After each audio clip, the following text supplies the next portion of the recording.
नमस्कार, स्वागत है आपका हमारे इस यूट्यूब चैनल पर। मैं मुनमुन श्रीवास्तव आपका हार्दिक अभिनंदन करता हूं। ड्यू के न्यू पासिंग क्राइटेरिया पर आपने प्रोफेसर अजय अरोड़ा, जो कि ड्यू के पूर्व कंट्रोलर ऑफ एग्जामिनेशन हैं और इन दिनों रामजस कॉलेज के प्रिंसिपल हैं, और एक लंबा अनुभव है उनका एग्ज़ाम और एकेडमिक से जुड़े हुए विषयों पर। और आपके बहुत से सवाल आए उस वीडियो के बाद, इनमें से कुछ सवालों को हमने छांटा है जो कि सारे सवालों को रिप्रेजेंट करता है। और हम स्वागत करेंगे प्रोफेसर अरोड़ा का हमारे चैनल पर। सर, बहुत बहुत स्वागत है आपका हमारे चैनल पर। नमस्कार, धन्यवाद मनमोहन जी। सर, स्टूडेंट्स के बहुत से सवाल आए हैं आपके पिछले इंटरव्यू के बाद। एक सबसे ज़्यादा सवाल सर पूछा गया है, वो ये है कि आईए से रिलेटेड, आईए और सीए से रिलेटेड। एग्जाम्पल के तौर पर था कि मेरे आईए में 12 और सीए में 16 मार्क्स हैं। सर, मुझे रिटर्न पेपर में कितने लाने होंगे टू अवॉइड ईआर? मेरा रिटर्न पेपर 90 मार्क्स का है। देखिए, ऐसा होता है कि दिल्ली यूनिवर्सिटी में पॉइंट नंबर 1 के जितने भी पेपर हैं उनको इंडिविजुअली पास करना आवश्यक होता है। पास का क्या मतलब है? पास करने का मतलब है कि उसके जितने भी कंपोनेंट हैं उस सबको मिला के पास होना। अर्थात अगर उस पेपर में प्रैक्टिकल और थ्योरी दोनों हैं तो दोनों को मिला के पास करना है। उसमें सिर्फ प्योर थ्योरी है अर्थात तो उसको पास करना है। अगर उस थ्योरी में ट्यूटोरियल भी है तो ट्यूटोरियल प्लस थ्योरी को मिला के पास करना है।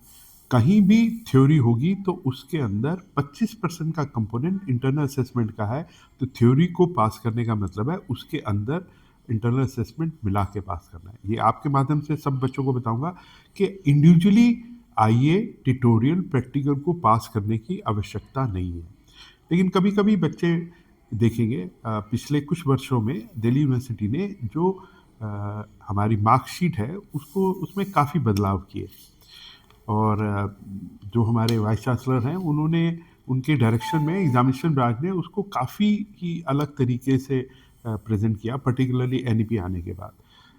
हम बच्चे को ज़रूर बताते हैं कि आपके आईए में कितने मार्क्स हैं या ट्यूटोरियल में कितने मार्क्स हैं, और पिछली बार से तो दिल्ली यूनिवर्सिटी ने उसको उसके पोर्टल एसएलसी पे वो मार्क्स दिखाने भी शुरू कर दिए कि जो मार्क्स हर कॉलेज द्वारा उसको दिए जाते हैं और दिल्ली विश्वविद्यालय के एग्जामिनेशन ब्रांच उसको रिसीव करता है। तो वो एक कंपोनेंट है आईए ट्यूटोरियल या प्रैक्टिकल, लेकिन उन सबको मिला के नेट ग्रेड में उसको नॉन एफ लेना है और वो पास है।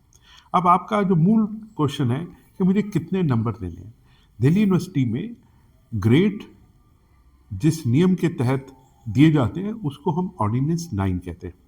उस ऑर्डिनेंस 9 को अगर आप बच्चे दिल्ली विश्वविद्यालय की वेबसाइट से डाउनलोड करें तो वो अवेलेबल है।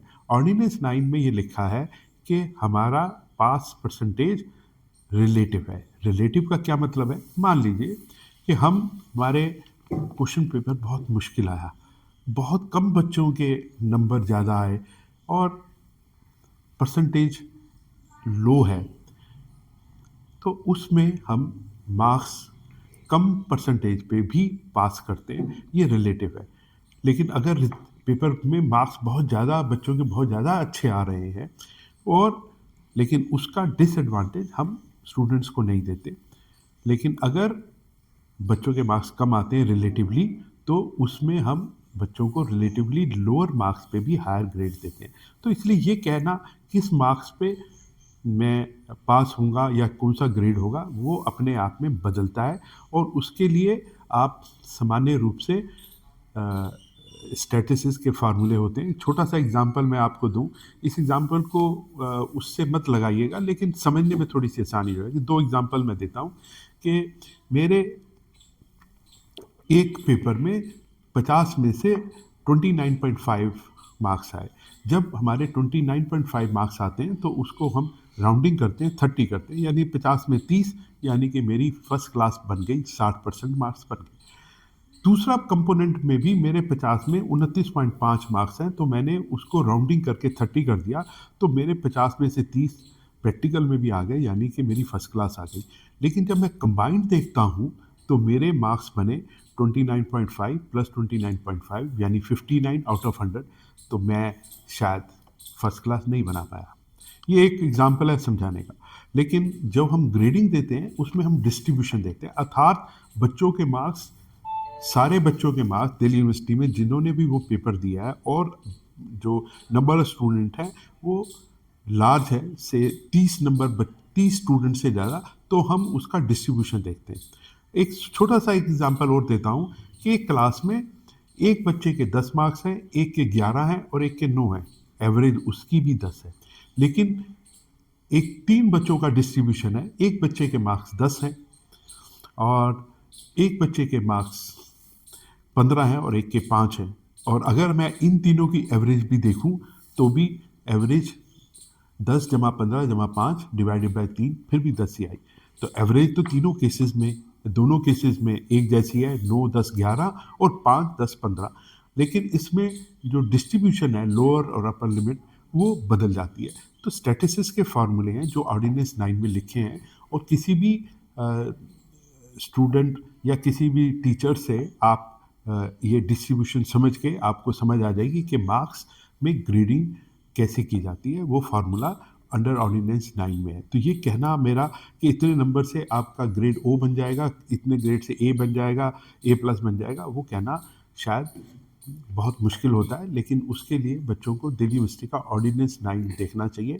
और ये से मैंने एग्जांपल बताया, 9 10 11 एवरेज वही 10 है, 5 10 15 उसकी एवरेज भी 10 है, लेकिन डिस्ट्रीब्यूशन फ़र्क है। इन चीज़ों को मद्देनज़र रखते इस फार्मूले का टीचरों ने किया जो 2016 या 17 में तैयार किया गया था। और पिछले कुछ वर्षों से जब से हमने दिल्ली यूनिवर्सिटी में ग्रेड बनाए हैं, मार्क्स के बाद में ग्रेड बनाए हैं, उसमें हमने ये स्टैटिस्टिकल फार्मूले से ग्रेडिंग की मैपिंग की है। यानी कि सर जो ये सवाल था कि हमारे बी प्लस ग्रेड लाने के लिए कितने में से कितने परसेंटेज, वो ये सवाल बिल्कुल बेमानी है। वो मैं अब बेईमानी तो नहीं है क्योंकि बच्चों को लगता है, इसलिए मैंने बताया कि ये रिलेटिव होता है और हर बार का रिलेटिव एवरेज और डिस्ट्रीब्यूशन और जिसे हम स्टैंडर्ड डेविएशन कहते हैं, जैसे नाम ही बता रहा है, तो मुझे लगेगा कि ये आपकी जो आज की इंटरव्यू है वो शायद स्टैटिस्टिक्स में आ जाएगी कि जिसमें बताया जाए कि स्टैंडर्ड डेविएशन, वेरिएंस और मीन क्या होता है और कई तरह के मीन होते हैं, डिस्ट्रीब्यूशन ऐसा क्यों है। वो अगर किसी भी आप ऑर्डिनेंस 9 दिल्ली यूनिवर्सिटी की वेबसाइट पे जाके देखिए, du.ac.in के ऊपर आपको ऑर्डिनेंस 9 की कॉपी मिल जाएगी। उसके तहत ही हमारे ग्रेड दिल्ली विश्वविद्यालय एग्जामिनेशन ब्रांच उसी के हिसाब से आपका रिजल्ट निकालती है। सर एक पिछले इंटरव्यू के बाद एक थोड़ा सा कन्फ्यूजन भी हुआ कि क्रेडिट पॉइंट 26 चाहिए या हाँ, वो 28 शायद चाहिए। रह गया। वो 28 क्रेडिट के पेपर आपने पास किए होने चाहिए, तभी आप दोनों सेमेस्टर मिला के 28 क्रेडिट के अगर पेपर पास हो जाएंगे तो आप अगली क्लास में प्रमोट हो जाएंगे। यानी कि ये सिर्फ 2000 आज ऑन टुडे दिल्ली यूनिवर्सिटी ने 2025 एडमिशन के लिए किया है।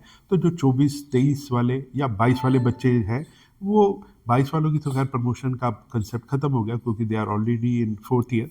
लेकिन 23-24 वाले जो एडमिट बच्चे हैं वो उसी पुराने में यानी आधे पेपर पास किए हों तो वो प्रमोट हो जाएंगे। लेकिन 25 वालों को दोनों फर्स्ट और सेकंड सेमेस्टर मिला के वो पेपर जिसने में वो नॉन एफ है उसका क्रेडिट टोटल 28 होगा, तभी वो प्रमोट होंगे।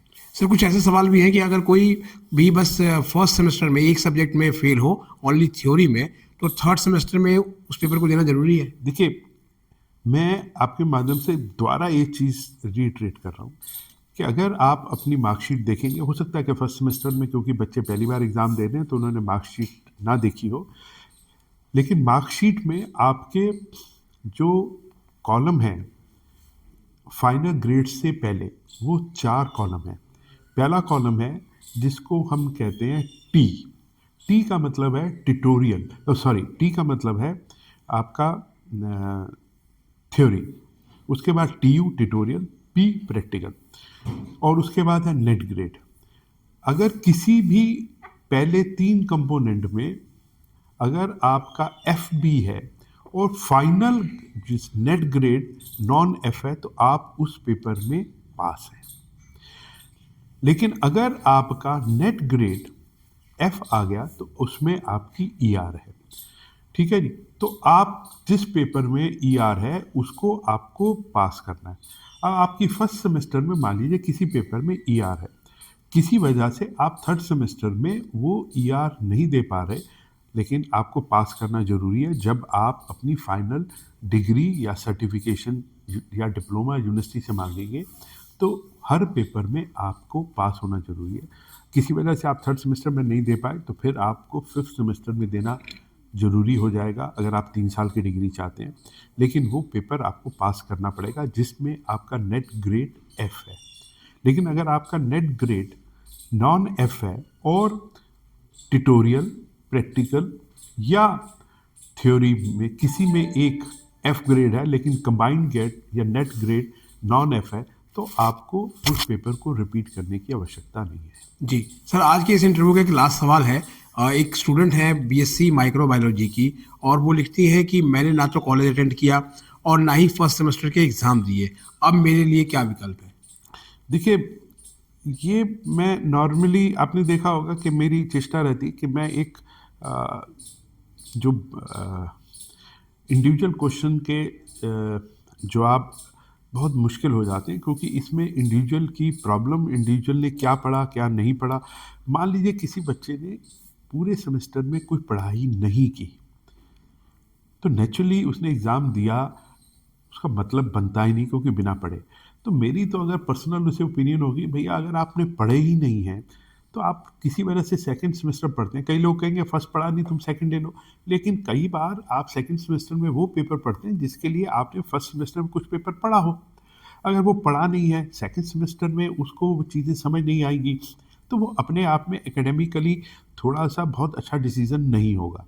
तो इसलिए ये कहना बड़ा मतलब मुश्किल होगा। लेकिन कभी कभी कुछ लोग कहते हैं कोई बात नहीं, चलो मेरे को अगले साल फर्स्ट ईयर रिपीट तो करना है, लेकिन मैं सेकंड सेमेस्टर के कुछ पेपर पढ़ लेता हूँ या अपीयर हो जाता हूँ, प्रमोट तो शायद नहीं होऊंगा, लेकिन चलो मैं कुछ सीख लूँगा। तो ये एक इंडिविजुअल बेस्ड क्वेश्चन है, इसका जवाब देना मुश्किल है। लेकिन अगर वो 2025 का एडमिट है और अगर दिल्ली विश्वविद्यालय के आज की जो प्रमोशन क्राइटेरिया है जिसने 22 क्रेडिट में अपीयर नहीं हुआ और सेकंड सेमेस्टर में सिर्फ 22 क्रेडिट में अब मैक्सिमम अपीयर हो सकता है, और इस केस में मान लीजिए वो 4 क्रेडिट एक्सेस भी ले लेता है तब भी 26 क्रेडिट होंगे, 28 फिर भी नहीं होंगे।